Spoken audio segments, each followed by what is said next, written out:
Hey, heute geht es um die Materialisierung im Sinne des Spiritualismus, Teil 2. Wir hatten ja im letzten Teil vor 2 Tagen, wie man also überhaupt darauf kommt, dass man sagt, der Materialismus macht keinen Sinn. Ähm, die Es ist die Widersprüchlichkeit des Materialismus, die einen darauf bringt, dass das nicht sein kann. Es ist diese Unendlichkeit im Großen, im Universum und die Vorstellung, dass dort dann Welten existieren, die wiederum unendlich sind bis ins Allerkleinste und wo man dann durch Verlängerung unserer Logik, durch Instrumente, also wenn ich das so sage, dann ist es ja wieder ein anderes Verständnis als davon, wenn wir zum Beispiel Teilchenbeschleuniger benutzen, dann sehen wir das ja nicht als Verlängerung unserer Logik, sondern wir sehen das als quasi völlig objektiven Prozess, in dem ganz neue Dinge gefunden werden. Ich sehe es eher als Verlängerung unserer Logik, bei der, also wie Einstein das sagte, das rauskommt, was quasi der Annahme entspricht, die man hatte, als man den Versuch aufsetzte. Ich will also sagen, das macht keinen Sinn. Diese Unendlichkeit im Großen und dann wieder Unendlichkeit im Kleinen. Es ist letzten Endes der Existenzbegriff, der völlig verschwommen und undefiniert ist. Und ein weiteres Argument, was ich beim letzten Mal hatte, war, dass wir an der Materie, die wir ja selber sind, sehen können, dass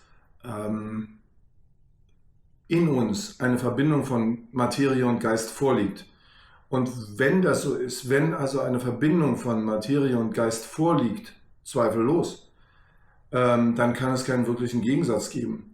In dem Sinne, dass Materie und Geist getrennt sind. Und zwar völlig getrennt. Und das wiederum brachte mich zu der Überlegung, was ist es denn dann wirklich? Und zu der Konsequenz, es ist Geist.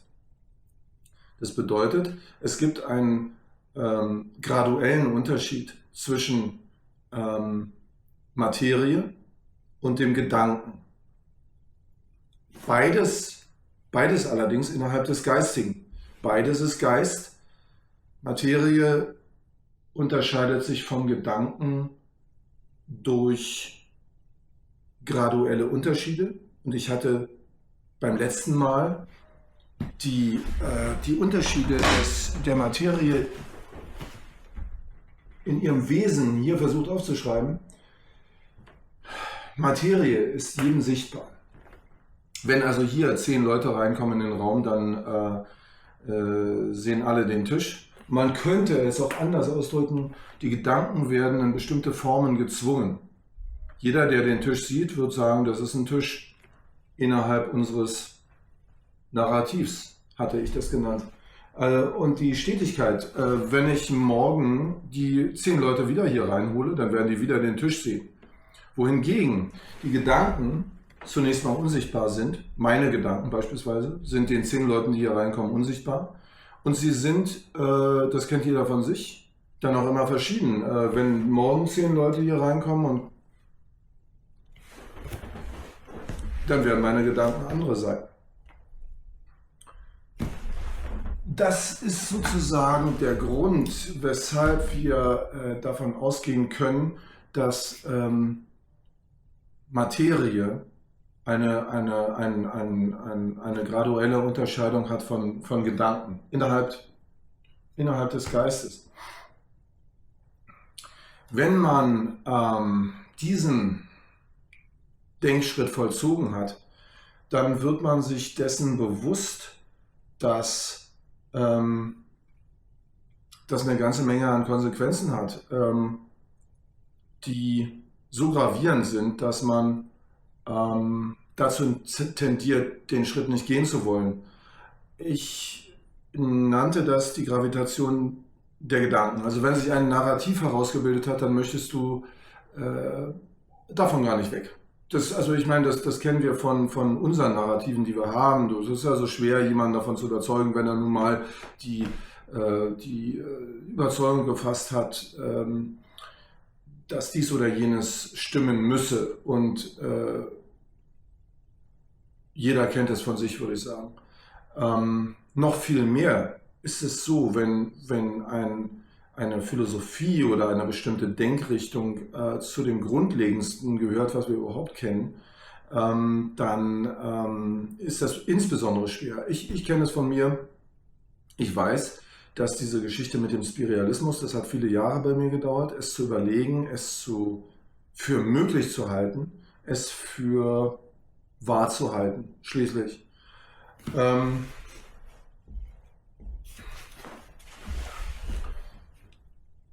Was aus dem ersten Schritt folgt, ist ja, dass Raum und Zeit eine Projektion sein müssen des Geistes. Wenn es also die außerhalb von uns liegende Welt nicht gibt, mit ihren Materieobjekten darin, dann muss es ein Produkt des Geistes sein. Die Frage ist dann natürlich, wessen Geistes? Bin ich es, der es sich ausdenkt? Oder wie der Spiritualismus es formuliert, ist es der größere Geist? Ein Geist, der uns umgibt, dessen Gedanken uns durchströmen, denn wir sind nicht wirklich getrennt von diesem großen Geist, wir sind auch nicht getrennt voneinander, sondern wir sind Teil dieses großen Geistes. Ich hatte das beim letzten Mal mit einem Hologramm verglichen. In einem Hologramm, ein dreidimensionales Bild, ist die Gesamtheit des Bildes in jedem Teil, den man davon ausschneiden kann, enthalten, wenn auch mit weitaus weniger Informationen. Man könnte sich das so vorstellen wie das Bild einer Welt, das man einmal in sehr, sehr scharfer Printform da hat und auf der anderen Seite in weniger scharfer Form mit nur wenigen Bildpunkten, vielleicht schwarz-weiß, ein Bild derselben Welt, nur mit ganz wenig Informationen ausgestattet. Und so, unter diesem Aspekt könnte man sich also den Einzelnen ansehen, den einzelnen Menschen und seine Informationen, die er hat über die Dinge. Es werden im Endresultat wenige sein. Und dann könnte man sich ansehen, was weiß die Menschheit als Gesamtheit.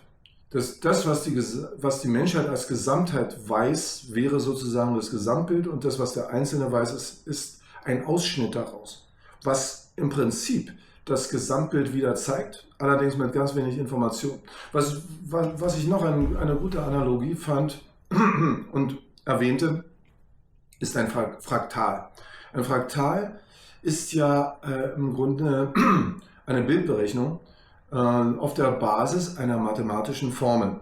Und das, was mich so daran erinnert, wie wir Menschen auch denken, ist, dass dieses Bild, wenn man es sozusagen berechnet, ist erstmal ein schönes, scharfes Bild. Und nun könnte man irgendeinen Bildausschnitt in diesem Fraktal nehmen und sagen, dieser Bildausschnitt ist wieder mit dieser Formel berechnet und es zeigt im Prinzip das Muster, was sich im Großen wieder zeigt, allerdings in kleinerer Auflösung, weil so ist es ja nun mal bei digitalen Bildern,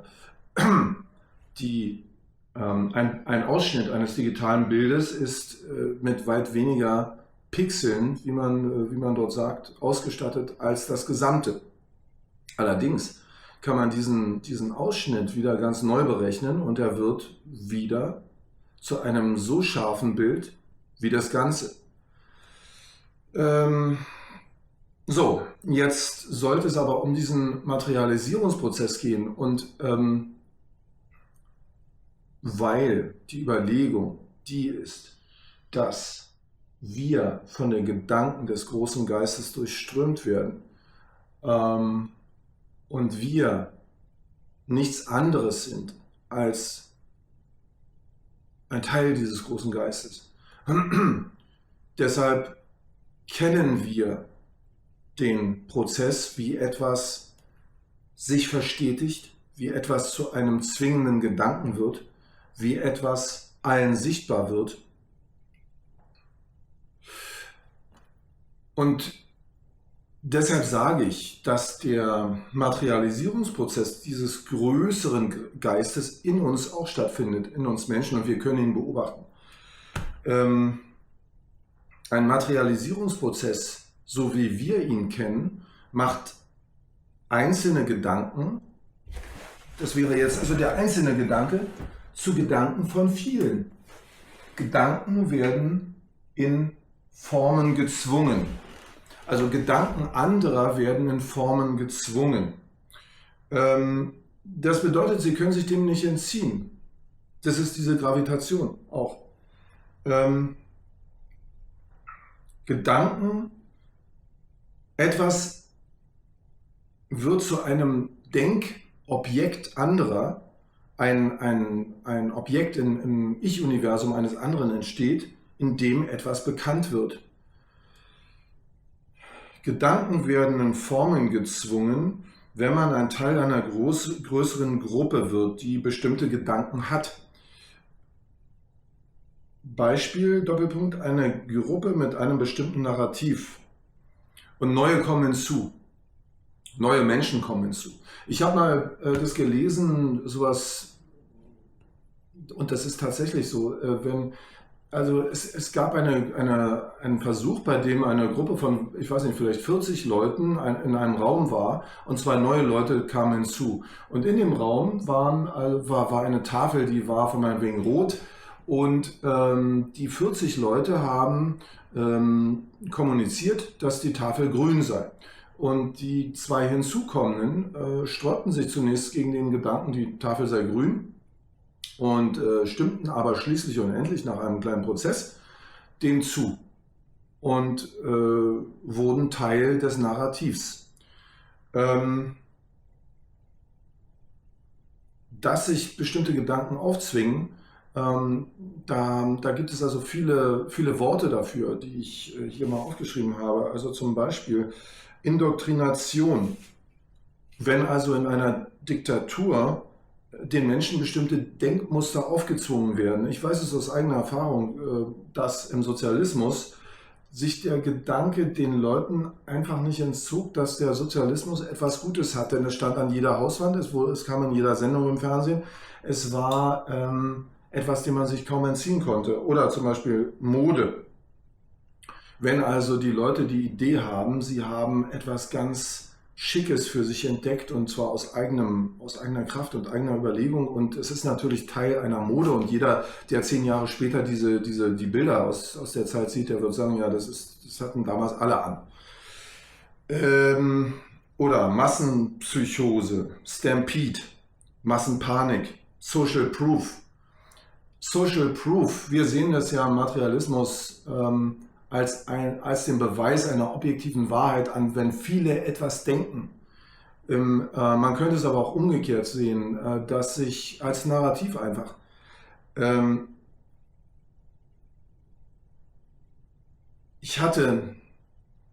also wenn man sich fragt, das ist doch jetzt keine Materialisierung in dem Sinne, da komme ich nochmal dazu, aber es handelt sich ja hierbei, wie gesagt, um einen Ausschnitt aus einem größeren Denken. Das größere Denken hat andere Möglichkeiten, als wir es haben, aber unsere Materialisierung hat alle Eigenschaften dieser Materie in ihrem festen Zustand ja auch. Also Beispiel, ich hatte mir überlegt, wenn zum Beispiel Menschen dazu kommen, eine Grenze in einem Land festzulegen und sagen, hier ist jetzt die Grenze. Und man sieht erstmal keine Grenze, es ist kein Grenzzaun da oder so, aber es herrscht das Narrativ vor, es würde geschossen werden. Und die Menschen werden über diese Grenze schwerlich gehen. Also es wird Leute geben, die es machen, aber sie halten sich dran, als wäre dort ein Zaun. Das ist also ein Beispiel für eine Materialisierung. Und in einem anderen Video hatte ich das Beispiel gebracht, dass ein völlig überflüssiges und völlig neues Wort zu etwas sehr, sehr Bekanntem wird. Und Millionen Menschen wissen Bescheid, wenn man sagt, supercalifragilistic expialidocious. Also mancher von euch, der wird vielleicht wissen, dass es aus dem Film Mary Poppins kommt, den also sehr, sehr viele Menschen gesehen haben. Und was ich daran so sinnfällig fand, war, dass das Wort, wie gesagt, völlig überflüssig ist und ganz neu. Es ist also etwas, was auftaucht in dem Gehirn von jemandem, zum Beispiel dem Scriptwriter von dem Film, und dann zu einem Wissen von vielen wird und Sinn macht. Sinn macht, indem es erklärt wird.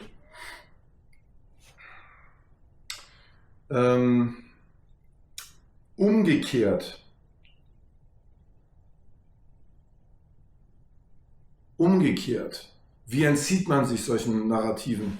Wie ist man nicht Teil davon? Und das ist klar, dass derjenige, der nicht Teil von diesen Narrativen ist, das ist eher eine Minderheit dann, wenn man diese Beispiele hier sieht. Ich habe aufgeschrieben, Beispiel Hexen im Mittelalter. Hexen im Mittelalter, also der Begriff Hexe kommt, soweit ich das weiß, von dem Begriff Hagsesse, eine im Wald lebende Person, die sich sozusagen abtrennt von der größeren Gruppe der Menschen, die also untereinander ein bestimmtes Narrativ haben und die sich untereinander sagen, dass das, was sie machen, alles völlig normal ist, wohingegen derjenige, der ein Außenseiter ist, als unnormal und als ein bisschen unheimlich erscheint. Und der, weil er vielleicht Kenntnisse über Heilmethoden mit Kräutern hat, weil er ja im Wald lebt und darauf angewiesen ist, als jemand den anderen vorkommt, der Zauberkräfte hat. So entstand wohl der Begriff Hexe oder jemand, der ein Einsiedler, ein Eremit, der die Einsamkeit sucht, um nicht Teil des Narrativs zu sein, der andere. Warum? Ich hatte dazu schon mehrmals dieses Gleichnis gebracht von einem Schüler, der zu seinem Meister sagt: Meister, wie kann ich deine Weisheit erlangen? Sie sitzen beide beim Tee und haben beide volle Teetassen vor sich, und der Meister schüttet dem Schüler Tee in dessen Tasse und die Tasse fließt über, und er sagt: So kannst du nichts lernen. Und er schüttet dessen Tee weg und füllt seinen eigenen Tee hinein und sagt: Nun kannst du lernen. Du kannst lernen, wenn du dich frei machst von dem Narrativ oder von dem Wissen, wenn du so willst, das du hast. Dann kannst du neues Wissen erlangen. Dann kannst du, als wenn das ein Gefäß wäre, dann kannst du dieses neue Wissen in dich aufnehmen. Spirituelle Lehrer, das ist jetzt ein weiteres Beispiel dafür, wie man sich von den Narrativen freimachen kann. Spirituelle Lehrer, die Gleichnisse dort sehen, wo andere sagen würden, das ist was völlig anderes, das ist ein völlig getrennter Vorgang, und so wie das im Materialismus ja alles völlig getrennt scheint. Oder Meditation sucht die geistige Lehre, um genau diesen Zweck zu erreichen, dass man bestimmte Narrative nicht mehr haben muss.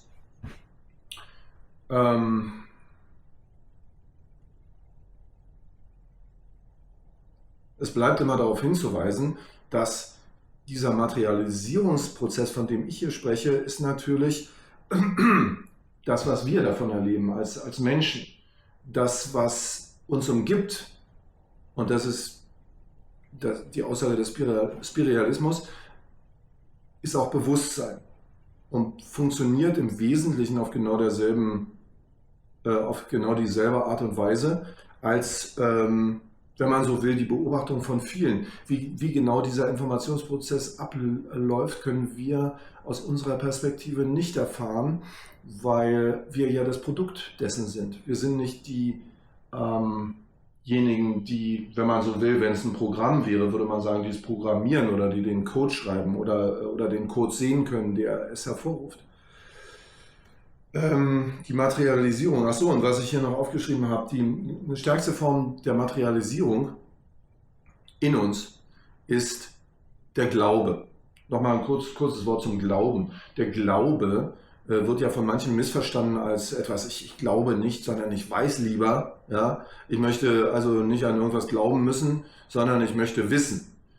Der Glaube im religiösen Sinn ist ein Wissen und das stärkste Wissen, das es geben kann. Wenn also jemand sagt, er sucht den Glauben und er bittet Gott um Glauben, dann sucht er eine Gewissheit und sucht ein ganz starkes Wissen, das stärker ist als alles Wissen, das man sonst haben kann. Und also ich bin jetzt nicht derjenige, der sagt, man muss an irgendetwas Bestimmtes glauben, oder man muss einen bestimmten Glauben haben. Es unterscheidet sich aber ganz wesentlich von dem, wenn ich sage, ich glaube, dass der Bus um 10:30 Uhr kommt. Das ist also etwas, das sein kann, es muss aber nicht passieren. Ach so, und deshalb sagte also Kant ja auch, also es war der Glaube da und er waren vielen, vielen Menschen da. Und deshalb fragte sich Kant, was ist denn Gott jenseits des Gedankens an Gott? Also was ist seine objektive Form? Weil da einerseits Gott ist, andererseits der materialistische Glaube an eine Welt außerhalb der Gedanken, außerhalb und unabhängig der Gedanken. Was ist also Gott außerhalb und unabhängig der Gedanken? Und gerade bei Gott, wo ja der Atheist sagen würde, das ist offenbar ein Gedanke von dir, denn Gott kannst du nicht zeigen. Darauf kam Kant nicht, denn Gott war so existent wie die Kathedralen, die sie für ihn gebaut haben. So viel will ich mal sagen zu der Vorstellung von Materialisierung innerhalb des Spiritualismus. Und ich hoffe, manch einer kann diese Gedanken nachvollziehen und es gibt manch einem etwas. Ich möchte erst einmal schließen. Over and out. Danke fürs Liken und Abonnieren und bis zum nächsten Mal.